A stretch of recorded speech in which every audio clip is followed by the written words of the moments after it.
Welcome to Politics and Beyond, hosted by Kagame and Tefazo Karamba, where we will be discussing the political landscape in Zimbabwe, Africa, and the world, including issues beyond politics, which affect politics, which honestly speaking is everything else. Thank you so much to our listeners who have really been giving us great feedback over the last 2-3 weeks of us taking over from Politics and Beyond.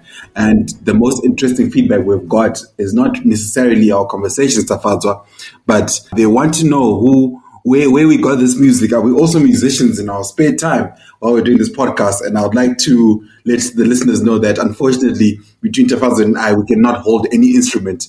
But I would like to give a shout out to Norman Masamba, aka Sama Samba, who cordially provided the music for this comeback of Politics Beyond. How are you today, Tefazo? I'm good, man. About my music career, to be fair, I played the triangle in nursery school or something and a bit in primary school. So there's a latent talent there. But anyway, today's thought experiment.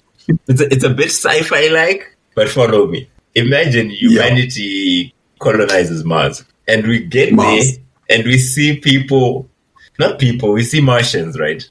But these Martians have 2 legs, 2 feet, big eyes. They look kind of human being, but they're not human being, and they're green.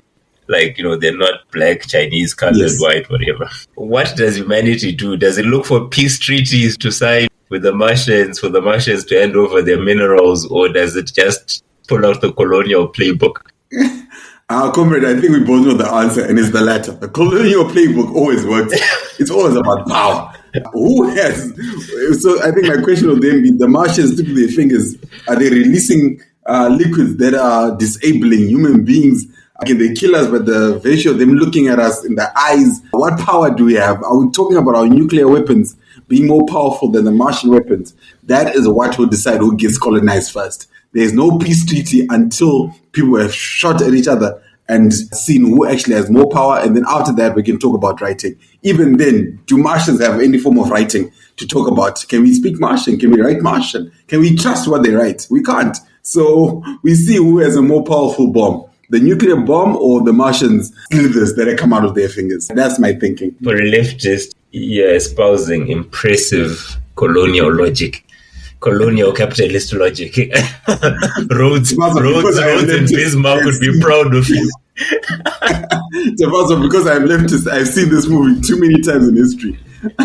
That is the base way we start conversations for everything else. So that's my thing. But that's an interesting perspective, because I've sometimes thought that maybe, like the sort of this idea, generally speaking globally, that colonialism was bad, the way it was done was bad. And just thinking about it, that if conditions arose where humanity had an opportunity to reproduce that behavior, like, have we actually learned anything, or is it just bad because it happens to other human beings, But yeah, anyway, I don't have an opinion on that, but it's just something that flashed my mind when Musk was talking about going to Mars and stuff like that. So for today's topic, last week Nelson Chamisa had a telephone interview on radio with Miss Red, and he hinted that he's about to come back and is not going to form a political party. He's going to form a movement. So maybe could I just explain to us the difference between a party and a movement before we break down what this means and its potential implications? I think, Tefazo, you're asking me a very complicated question.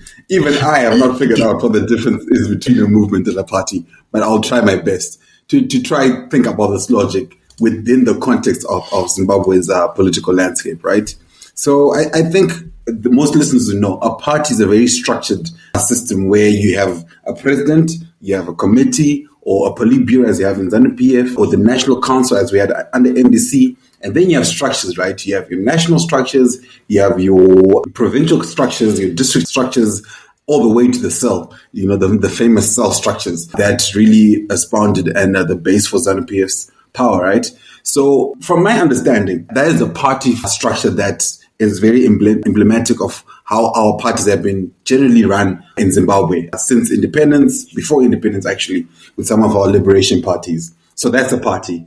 A movement, on the other hand, and I think this speaks more to what has happened over the last 5 years in terms of opposition politics, and I think Tefadzwa, you will then speak on this a bit more. What has happened with movements is that a movement is when you don't have these aforementioned structures, but you have a people, a conglomerate of associations that agree and identify with your idea, usually based on an individual, So, for example, in this case, and I think you're going to speak about that, right? What we saw when Triple C was set up, or even actually in a lot of liberation parties, most of them start off as movements and then they become parties. Or when they were parties and then they got banned, they became movements, where there was an identity around them, but not necessarily structures. And ANC under Nelson Mandela is a good example. I'll stop there. Correct me if I'm wrong, Tafazwa, but that's my assumption of what a movement is and what a party is. So hearing you, it can probably be broken down to say that, say, in the liberation movement in Zimbabwe, ZANU back then and ZAPU were parties embedded within the liberation movement, where the movement is that it's a collection of these parties, but also other social formations, whether Wanachim Bwido, Wanachim Banamjiba, the mothers and fathers who were, feeding freedom fighters, but without explicit party affiliation, would have all been considered to be part of the liberation movement. I think South African history gives a more obvious example of what a movement is, right? Where in the 80s you had the trade unions that were structured organizations in and of themselves, COSATU, National Union of Mine Workers, and so on. And then you had the ANC as a political party with its own structure.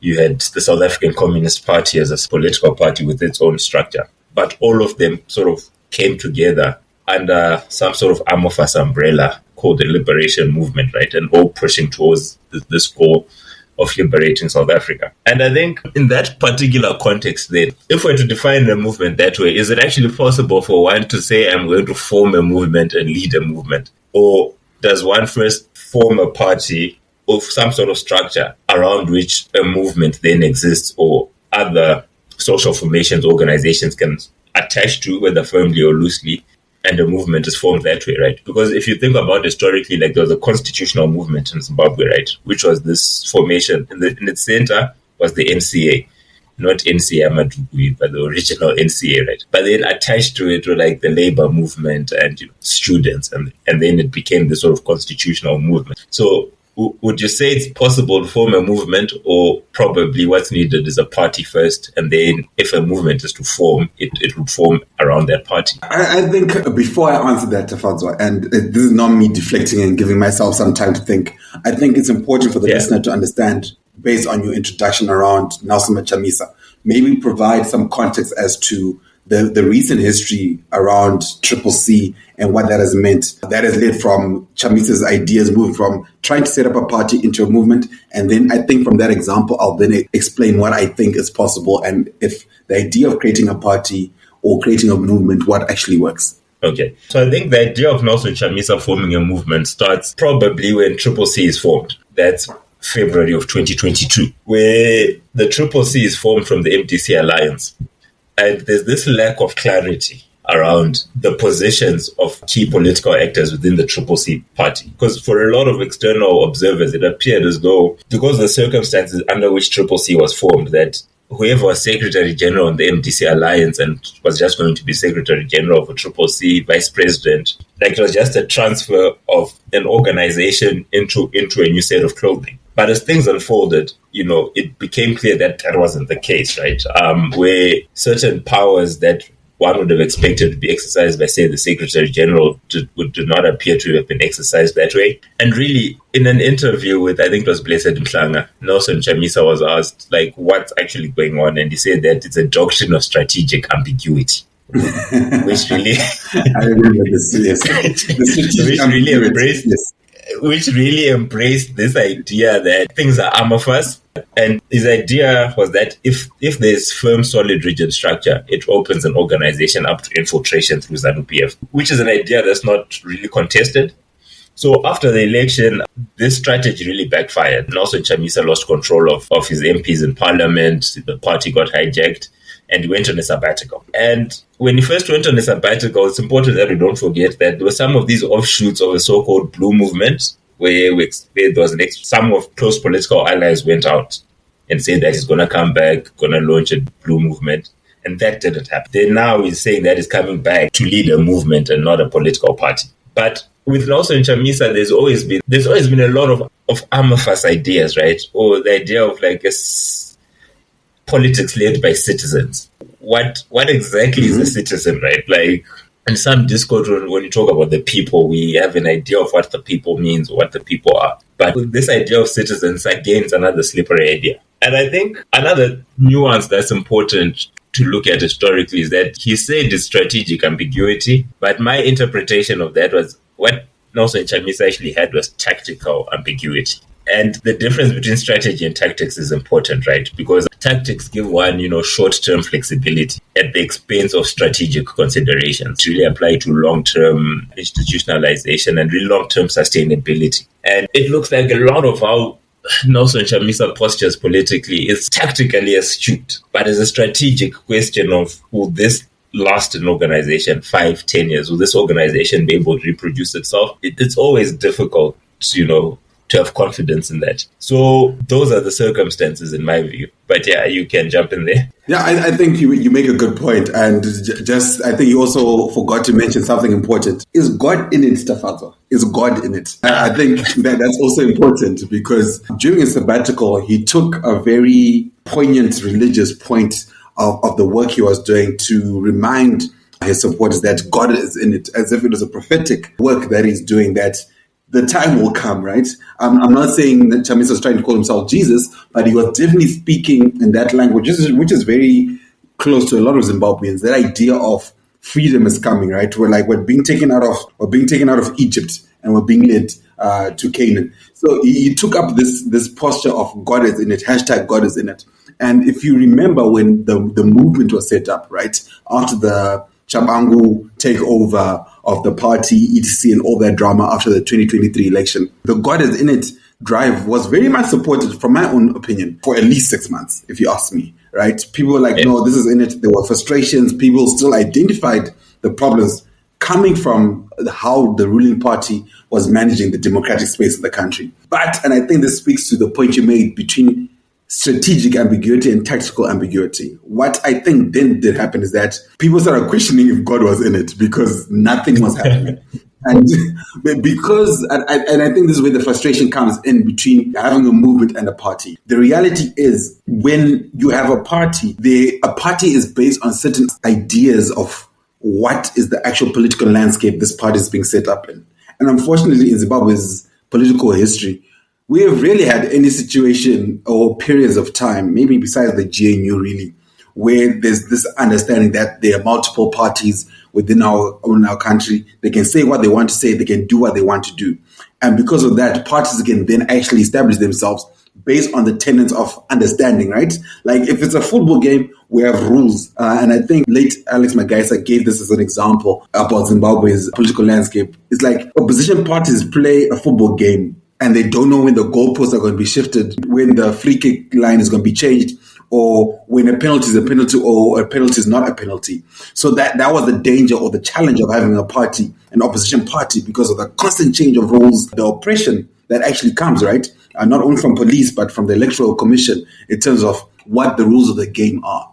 So I think that then informed the movement idea. But the movement without any direction of where we're actually going, I think is what has led to the frustration and the questioning of whether, and I think this rolls back to your point of does the movement work? The movement works when the idea is clear and the actions are speaking towards that idea. And I feel like that's what Advocate Chamisa is now trying to garner back an understanding with the populace that we have a goal in mind. As he said that goal, yet, of course, he is to say that we're going to create a great Zimbabwe, bring in democratic reforms. We understand that. That's the vision. But the goal, Tafanzo, what is the goal? How are we getting to that democratic Zimbabwe? Are we taking power physically or violently? Are we taking power through protests in the streets? Are we doing legal actions? There's a lack of understanding from that point of view. And henceforth, why the movement space or the movement idea, I think right now has got a lot of backlash, I think from the general populace and people who truly believe in Chamisa. I think Nelson Chamisa has been clear that about the path that he believes will get him to power, which is the electoral path. And I think in terms of a movement, right, I think for him to get to that stage, he needs a movement. but it needs a party that is clear around which the movement can orbit, right? Because there was some sort of loose movement there. You had guys like Freeman Chari with Bachedu coming in doing brilliant data work, right? Not as part of party structures, but really as a loose affiliation, right? And like I'm saying, that speaks to the idea of a movement, right? But the other side of that is a lot of intellectual laziness, where if someone not directly attached to the party but within the movement has a different view, it's like form your own party. And why I call it intellectual laziness, Kuda, is because say the data guys from Team Pacheco, if they formed a party, their own data would tell them not to contest an election because that's the reason, right? That's the reason. But the other side of that conversation is if you actually read those reports by Pacheco, right, it stands to reason that if Nelson Chamisa is serious about winning an election, he's not going to do it without the data capacity of those guys. So there's this symbiotic relationship there. And Pacheco is really the most obvious thing, right? But I mean, there are definitely Zimbabweans with capacity for fundraising, like you can imagine if, say, someone like Nkosana Moyo joined and also Chamisa ticket somehow, that would sort of amplify fundraising capacity. But it's like for any of that to work, right, this center, this political party around which all these other things should orbit must have some sort of clarity. And I just don't see. And unfortunately, as things stand, I think Nelson Chamisa is the only opposition politician with the capacity to form such a party. But whether it's up to the task or not, he hasn't positively impressed me on that. A bit of diplomatic language there. But but an interesting thing about strategy and tactics that you mentioned, right? I was reading a book. It's about O.R. Tambo and how in 1986-85, he got a team together to write principles for a South African constitution, right, in exile in Zambia and stuff like that. So you have this lead that was really strategic, right? It was like, this is where we want to get to, And in the mid-80s, when Abo Krisani was saying, let's march in Pretoria, Tambo and Becky and other guys were like, this thing is actually going to be negotiated. We need to prepare. So 7 years before negotiations started, you had guys actually thinking about how do we approach these negotiations, what constitution we want, But when I think of Zimbabwe, I've hardly gotten the impression that besides one man, one vote, that when the guys went to Lancaster House, they actually had an idea of this is a constitution that we want, this is the Zimbabwe that we want.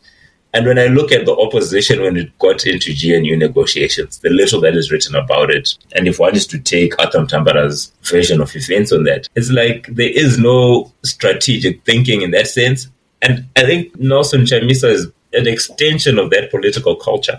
I mean, Tavazo, I think you're being unkind to the history of opposition politics within Zimbabwe. And I'll say that, for example, the example you gave about liberation movement, I think they had an idea. Before the Lancaster 1979, there were iterations, right, of some of these negotiations. That's why they rejected the Zimbabwe Rhodesia one and Abel Mzorewa. That's why the 1965 one, if I'm not mistaken, I'm sure a listener will correct me on this, the 1965 one where before the white coup, before Ian Smith's coup, there was an iteration where there was some black representation within the Rhodesian parliament, and they also rejected that one. So I think there was an idea, a strategic idea in terms of what they want to see, what one man, one vote. Mm-hmm. That's what I mean, outside of one man, one vote, right? Because at the end of the day, the path to power could not exist outside one man, one vote.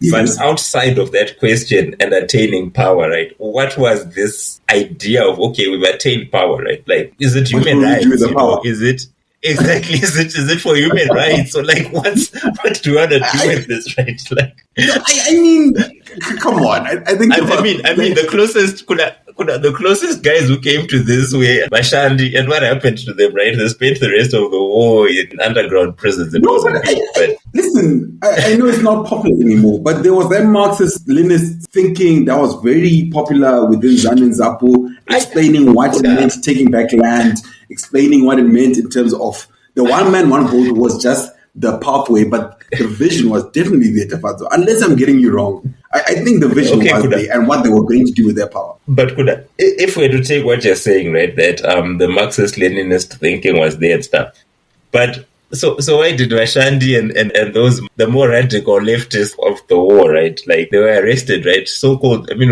we grew up being told it's called Washandi Rebellion. But when you actually read Miles Tenty's book on Mujuru, I kind of like, maybe Really? these guys ideologically, Yeah, I mean that's now pushing us against the conversation, yeah, because now we can talk a whole lot about how, for example, the trade unions are extremely important in our liberation fight, but we don't talk about it. So that's more a narrative issue, if you ask me, a post-win narrative issue. But in terms of what was happening at that moment, there was vision. And I think with Chamisa, the vision is there, right? I think as you rightly put, the vision is there in terms of winning power through electoral reform, etc. I think it's very clear about that. Yeah. But structurally speaking, how do you do that? And I think that's where the question here emanates.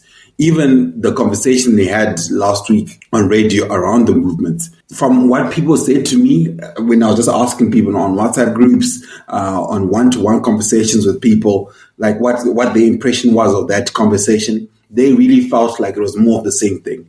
And I think that's because politics is about momentum. And right now, I think Chamisa has to essentially regain momentum, buy people's trust back. I think he has lost a lot of trust.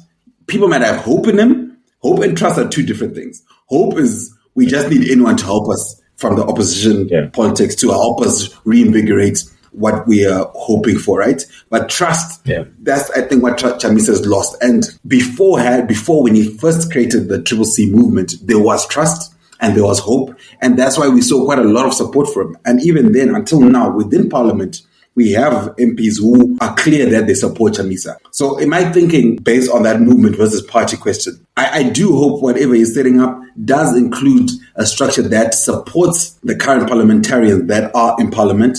They start speaking about the vision that they have for the country through those country institutions that we are familiar with. I do know that they speak quite a lot about a lot of policies, but right now a lot of that policy framework is about against what ZANU-PF is doing. It's not necessarily about the vision. So I think there are some bricks in the foundation still there for Chamisa to show the way forward, to regain their trust, but it's going to take a whole lot. And this is the right time, if you ask me, for him to start doing the work. You can't be thinking about getting a negotiated settlement next year. This is all about 2028. And what's your thoughts on whether or not he should include so-called old faces, the class of 99? Ironically, he himself is part of the class of 99. But what's your thought on him, whether or not he should include or exclude old faces? No, I'm in support of any face that is willing to speak to a healthy opposition. And I think for the listener, it's important. This is not me speaking as someone who's got a preference between ZANU-PF and Triple C and Coupe, whatever. I definitely have preferences. In future episodes, we will speak more about our personal preferences, which is fine. But that's not it. For me, my hope is that we actually get a healthy political system, right? And for me, those old faces are part of that healthy political system. They understand how government works. They've been in government. They have value that they can add. And unfortunately, I think there's just not enough new faces right now that can actually step into the fold without the support of old faces. My dear brother, Ostalo Siziba, of course, Fazai Mahere, of course. But I'm already considering them part of that old face because they're part of that old machine, which is the Triple C machine. You're pushing it. You're pushing it. No, but this is what I speak about. This is about regaining trust, right? All these political leaders that I've mentioned were part of that system that people have lost trust, right? We've lost trust based on what happened. This is not to say we don't have hope in them. We do. But they have to regain our trust. And henceforth, the old faces, the semi-old faces, they need to be in that picture. Do you understand? And I think maybe, Tafaza, that'll be my question to you on this. Yeah. Based on what has happened within the MBC politics, MDCA politics, and of course Triple C politics, where essentially the party structure always ended up having 10 parties within one party, or people breaking up when they lost power at the Congress. Do you think that idea that I'm speaking about old faces working together is feasible? Old faces working together is feasible, but in what format? I think the original alliance agreement of 2018 was probably one of the smartest electoral pacts or arrangements that the opposition has ever made, because it created what I'll describe as a stable system for the opposition, right? Because like right now, it's difficult, not impossible, but it's incredibly difficult to see Tendai BT, Nelson Chamisa, Job Sikala working within the same party in a way that where there's mutual trust and that sort of thing. But if one thinks about that original alliance agreement, right, where PDP was there, MDC-T was there, under Tsvangirai, they're all like, this is our agreement, we divvy up the constituencies wards, MDC presents the presidential candidate, we all row in the same direction. Transform Zimbabwe was in it as well. Then they all row in the same direction. And then once in parliament, the party that sent the candidate to parliament is the one that has the right to recall. So like if you went to go on a PDP was the one that had the right to recall you, which is how people like Tendai BT were recalled in March 2022 actually, because PDP itself had split, but that's for another conversation. But my point, basically, each person, like each person their little corner and their little crow, and then come election, people come together. I think that's the most stable form of the opposition, because the other thing is popular narratives, right, go along the line. You could see the opposition splits, infiltration is there, right? But there's the other side to these conversations, which is hardly talked about, right? Like with the Ngonzora split, there's that popular idea that Agatengwane Zanu is split and stuff. But there's an under-discussed aspect that he went with a lot of the trade unionists, if not all of them. Yep. Right. And to me, that rate is more than just, is it that trade unionists were more susceptible to bribery than former Zinasu guys? Like, so to me, some of these things then speak that maybe Ngonzora should just form a labor-based party, right, to the extent that the labor guys that he still has there can be trusted and it would work. And then towards election, some sort of convergence happens. And I think for such a convergence, you have less need for trust and stuff. But obviously, the only other thing that remains is which once Mashikam Parliament, Panoguneta Party one which decides to be bought by Zanu. But that's a secondary question, I guess. Yeah, I'm thinking about you. Because sorry, off the bat. Sorry, Koda. Oh, yes, just the other side of that, right? The most important thing in any election is the presidency. And at the end of the day, yes, if we were to take the numbers that Freeman Chari gave us, right, through at least the not ZEC numbers, the ones we got from Pachedu and Freeman Chari, and we had to take those as true. It means that Nelson Chamisa still has to gain another 7 or 8%. And the thing is that such margins, even if you are more popular than all the other guys put together, the other guys just have to pinch 3-4% off of you and you're done, right? So as much as there's potential that guys would sell out in parliament later, I'm like, if the goal is presidency, because ultimately that's where power resides, then I don't see any pathway outside of that sort of alliance agreement and with all sorts of characters, right? Now, I hear what you're saying, Tifazo, but I'm worried that your solution here is basically a repeat of the movie we watched with how then Ngonzora split and then the Chabangu debacle started. My worry is, and this is not to say I strongly support the Central Committee Politburo system of ZANU-PF, but the linearness of the ZANU-PF system, where everyone understands who's in power and how power works. So even when ZANU-PF has split within itself, people always understand that at the end of the day, you are not allowed to leave the crow. That's the ultimate. And I think with your system, there's a big worry of mine that our opposition parties are very good at when they're angry. They essentially go home with their football because they're not happy with how things are happening. So I'm not saying that people should not have their base, but having your base, and I think that's maybe political maturity that we need in terms of the history of MDC and CCC, etc. There's a lack of political maturity of understanding that it's okay to have subsets within the party and not leave. And that's so important. Knowing that you got your 10 people or your 10% and still have become Minister of Finance as BT did during GNU or become Minister of Home Affairs, that is equally as important. I understand that's where power lies in the presidency, but I think there's a danger now of very able opposition leaders, if they don't see themselves as president, then decide that I'm going to run in my own party,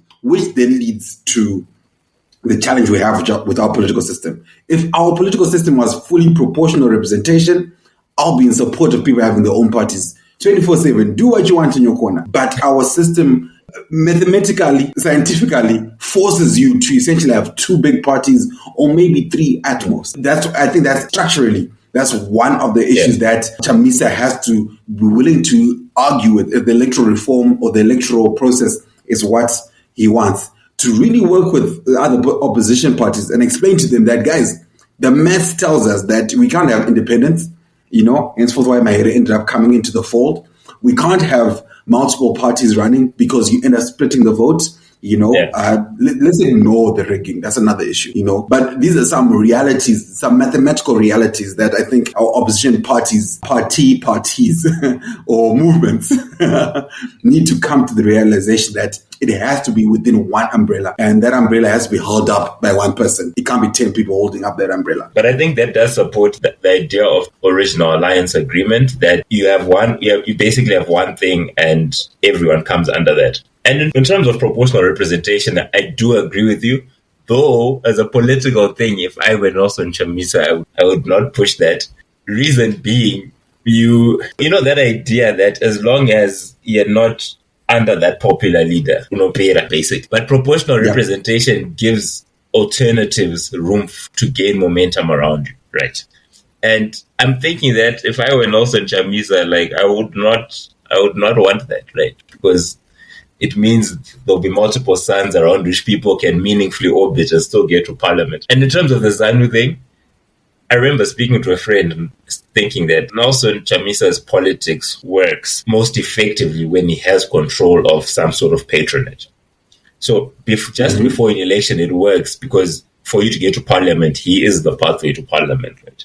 And why it works in ZANU-PF, where you're in ZANU-PF, there are subsets and stuff, a lot of that is oiled by patronage, really, right? And in South Africa, part of why it's easy for Malema to give the ANC the middle finger is because of that proportional representation system, right? He can leave the EFF, get us 10% of people, and it's fine. And for context, for how bad Zimbabwe's system is, I think Edgar Tegede Zoom stand as an example in 1995 election. Parliament had 120 seats. And I think they got between 18 and 20% of the national vote, but they got 2 seats. Yeah. So that's just how messed up the first past the post system and constituency-based system is. But I mean, it's what I have. And if I'm Nelson Chamisa or Emerson Mnangagwa and I'm one of the 2 big parties, I would want to keep it that way. I hear you and I totally understand. Futuristically, one day we will have full proportional representation. But right now, for the movement to work, the movement has to ensure that whatever party they set up, they are ensuring that at least one leader, it doesn't have to be Chamisa. We're assuming it will be Chamisa, but if it is Chamisa, they have to have quite firm control for this to really work in terms of regaining trust and actually realizing his dream, right? And showing us the proverbial Canaan and getting us to that promised land. He's more likely to call it a prophecy.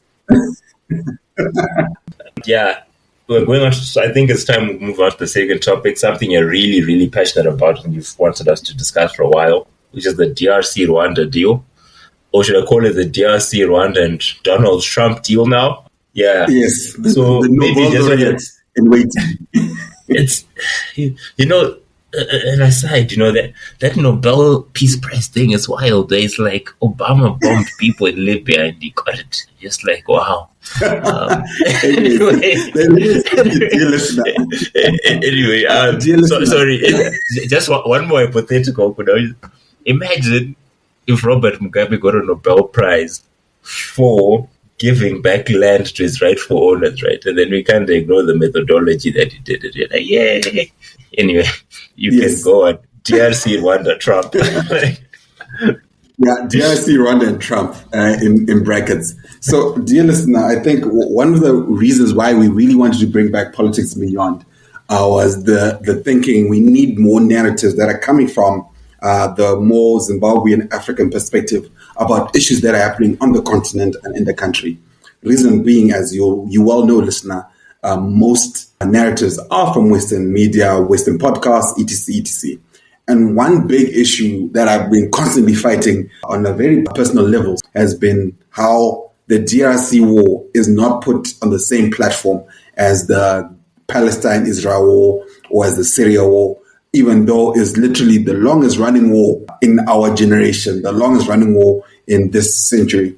So I won't go into too much detail so that, you keep in tabs. But as you know, DRC has essentially been at war in one way or the other over the last 20, 25 years now, right? Practically speaking, be it through other countries or more importantly, through, I don't call them freedom fighters, but let's just say terrorist groups as they're defined by the DRC.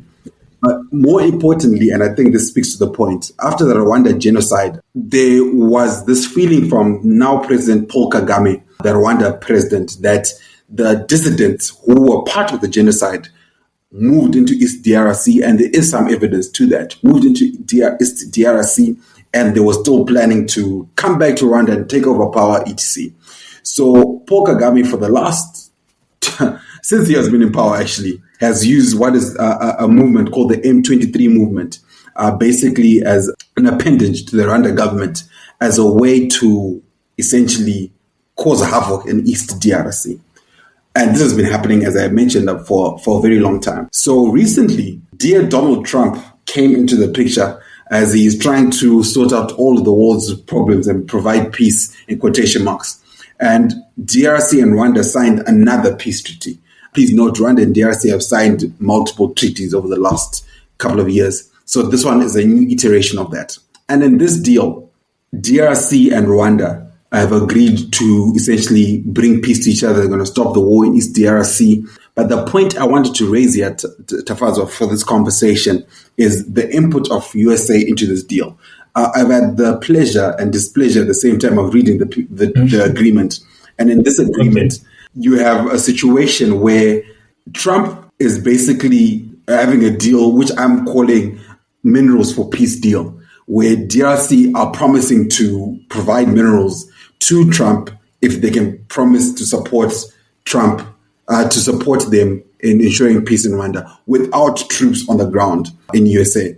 God knows how that's going to work, but that's essentially what's happening. Even worse, in my opinion, Rwanda, who I personally believe are the ones who are the aggressor in this situation, are part of this deal. Please note, Rwanda's got nothing in terms of mineral resources of note. Yeah. But in East DRC, dear listener, we're speaking about cobalt, we're speaking about uranium, we're speaking about so many minerals that are all in East DRC. So it's not by chance that East DRC and Rwanda are part of this. So my first point to you, Tafazo, and I know you're an Arsenal fan, I wanted to ask you, Tafazo, how has Paul Kagame got away over the last 25 years with effectively being an authoritarian leader? But he is not viewed as that in global narratives, and he's also essentially, from my opinion, getting away with whatever he wants to do, and Rwanda being seen as the next Singapore of Africa. So I think the story of Rwanda, right? It's difficult to tell the story of Rwanda outside of the genocide of 1994, right? One of the former foreign secretary in the USA, Samantha Power, I think that was her name. She was the one with red hair, I think.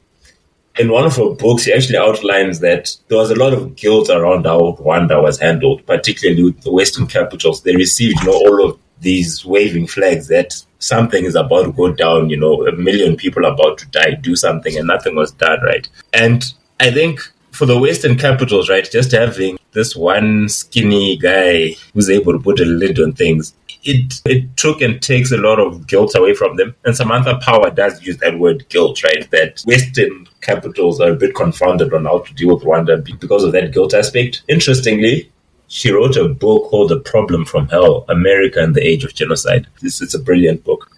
And I think Kagame has taken that to his advantage, right? Like, he's just been on this role, whether it's winning elections by over 90% and opposition people, movements that try to organize. He pursues them even. It's not uncommon to have Rwandan political assassinations in foreign soil in South Africa. So he's made the most of this free hand, and I think his marketing has been brilliant. The PR has been brilliant. Where there's an Arsenal fan, it's visit Rwanda, right? And it's quite interesting that even in pro-democracy activist circles within Zimbabwe, right, someone like Hopo Chimono or Kosana Moya, like, Kagame is brilliant, and you're kind of like, Are you sure he's brilliant? Are you sure he's brilliant? Right? Like, you look at Hopo, you're like, if you were Rwandese, you'd probably have disappeared by now, but okay, right. So I think Kagame is Exactly. brilliant at that.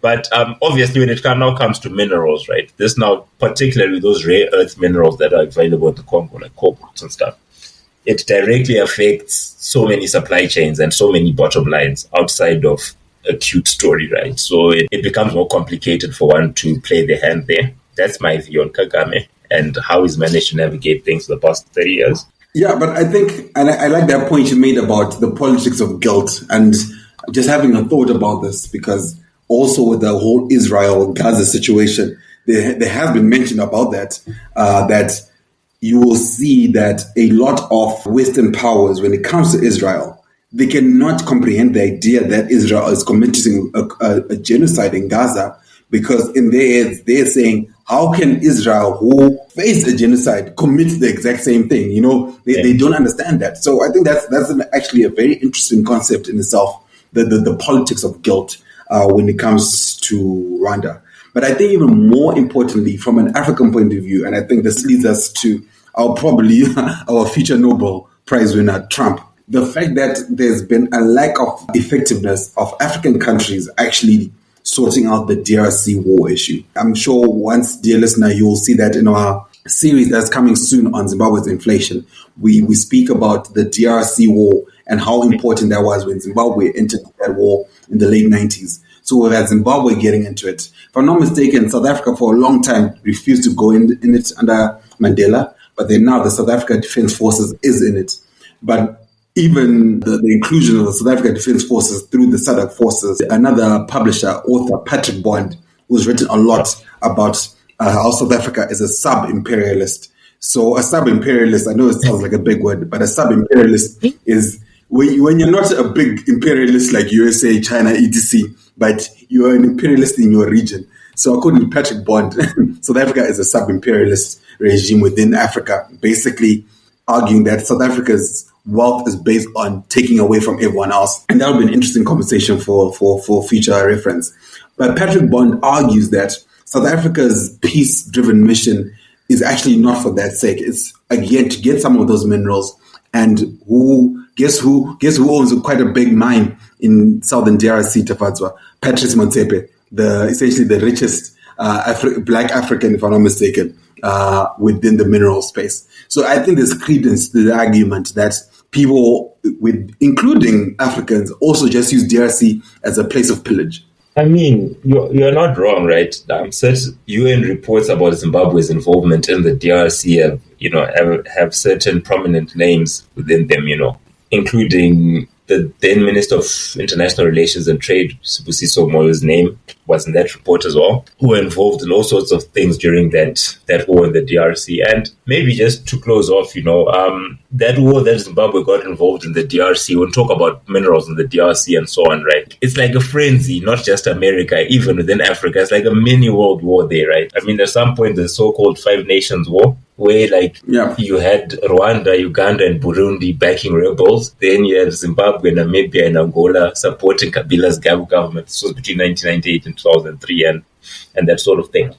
And I mean, there were also other countries there. Sudan and Libya were there. And so that war, it's a never-ending war, and I don't think it will end anytime soon, precisely because of the amounts of money involved with such mineral wealth, right? And the geopolitical significance of minerals such as cobalt, right? Like if you have an iPhone or any phone for that matter, it has a bit of cobalt somewhere there. So it's one of those complicated topics. I'd really love for us to...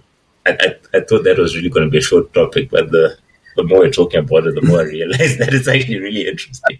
We should probably pick it up next week. Yes, maybe not next week, but I think for me, it's really about, and I'm grateful for what you said about the politics of guilt that Kagame is still getting away with. And also, I think our blindness as Africans to what's happening in that region, including very prominent people like Hopewell.